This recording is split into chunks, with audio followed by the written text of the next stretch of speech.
Well, the end is near, and I'm not talking about the bull market in this video. We're talking about ISO 222, the movement of the Swift network could be heading for a pretty good move on XRP, as well as some pretty bullish news going on from exchanges, and also what is coming next when it comes to the price. I want to break it all down in this video, as well as taking a look at the charts and bringing you up to speed. So do me a favor, smash up the like button to a brand new all-time high. Don't forget to hit that subscribe button. That way you don't miss any of our content that we put out every single day here on the channel.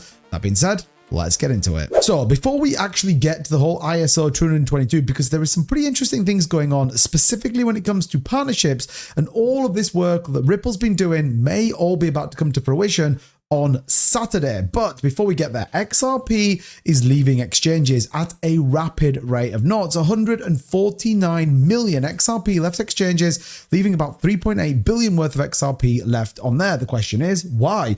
With the massively successful launches of those ETFs and the expectation that we're going to get a ton more come through this week, people are stacking their bags, big wallets are holding on, and more importantly, these companies are getting ready to seed their XRP. Whenever the price gets pushed down, guess what? People are buying more XRP, and the same could be said for Bitcoin, Ethereum, Solana, and many others. And well, this is very much down to the fact that many people in the XRP community still believe that we are in a bull market and that we still have upside potential to come.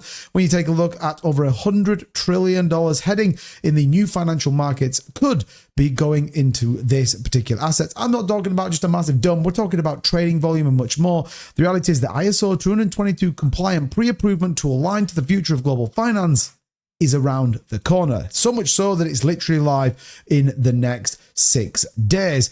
And when you look at how the chart's setting up right now, we can see this going all the way back to the bottom of 2021 when we see extreme fear at 10. Guess what? We're in exactly that same place right now. Is this indicating that we could be about to see a pretty nice upside move? Take a look at this chart, for example. This is the XRP chart that I've been talking about for a while. You can see this historic resistance line down here. I actually believe we're going to come down, retest this before then breaking back to the upside. I've been calling a bear trap now on this pattern for the longest time, and I think it's about to play out exactly as we expected. The breakdown from this channel, followed by continuous consolidation down to the wick on this historic resistance line, for me then sees a push to the upside. MACD, RSI, and also don't forget that OBV volume is down a little bit as well. So what have we got to keep our eye on for? Well, this ISO 222 migration interconnecting global economies is very much around the corner. But what's even more interesting is when you look at the registration management group member list, who are the people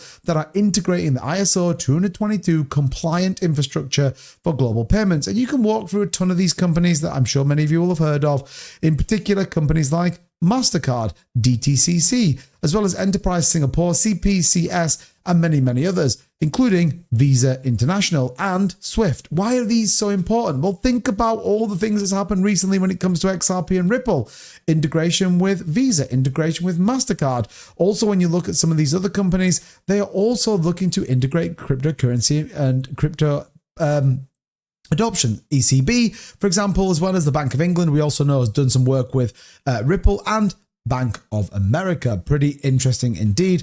And the reality is the 22nd of November cannot come soon enough. And equally, when you look at kind of what's included in it, you've got a lot of stuff that we've been talking about specifically when it comes to XRP as well, and XRPL. Think about it. Mostly financial institutions that want to streamline their communication infrastructure and associated costs by opting for a single common language for all financial communications will adopt the ISO 222. It's kind of what we've been saying that Ripple is kind of trying to do with XRP. So yes, we have got a ton of ETFs coming around the corner. We also have massive amounts of XRP leaving exchanges, while at the same time, the technicals look set up for a big move for the price of XRP in line with the broader crypto market. If you didn't catch my video earlier on talking about liquidity coming into the Bitcoin market, well, go and check that out, because that should align to exactly how you feel about XRP. I'm not saying that the bull market is not over, and we are still waiting for some key confirmation levels that we need to see over the course of the next 24 hours. If not, I will definitely take a little bit more stable coin from my positions, but a lot can happen in this market, and it can happen quickly. And we'll make sure that you are absolutely dialed into what's going on. So hit the like button, hit the subscribe button. Let me know what you think of all this ISO 222. We've got some more videos coming about that this week ahead of it going live on the 22nd of November. Thanks for watching, everybody. See you soon. Bye-bye.